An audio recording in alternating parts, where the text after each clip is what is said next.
What if Cardi B's authenticity is a corporate strategy? Her birth chart shows a perfect psychological trap to me. She's a people pleaser that's forced to be a fighter. The music industry didn't create her drama. They just learned how to push her buttons. The biggest lie in music is Cardi B's realness. Her chart shows someone who's trapped between needing your approval and needing to destroy you. It's the most profitable dysfunction in rap. Cardi B doesn't choose drama. Her birth chart pretty much chooses it for her in a way. Because think about it.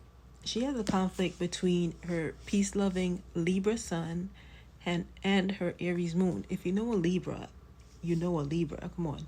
And if you know an Aries, you know an Aries. And that's what makes her profitable. If you think about the cycle, she just had this big blow up with Nicki. And really, all over the place, I see Cardi and I hear Cardi. And this makes her the perfect profitable product.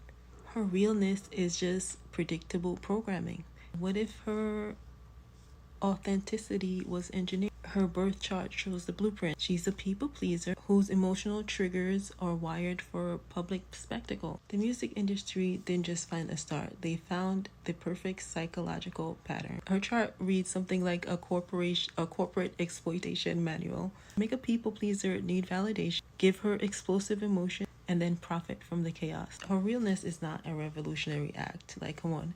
It's just, this is all just profit for corporations. It all means her core self pretty much wants to be at peace, but her emotional body needs to fight. This is why she always says, I don't want beef, but she means, but she can't help it. This internal war kind of makes her predictable. And if you have those placements, it kind of makes you predictable too, if you don't have them, under control. The industry doesn't need to create drama. They just have to make sure that she hears the disrespect.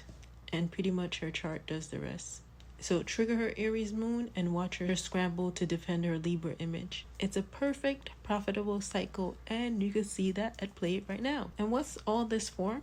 We got to look at her Venus. Her Venus is conjunct Pluto in Scorpio, and that's in the second house of self-worth. Her value is tied to money and power. When you question her success, you're not just criticizing her, pretty much attacking her fundamental worth as a person. She constantly has to prove it. She constantly has to prove her worth to the public.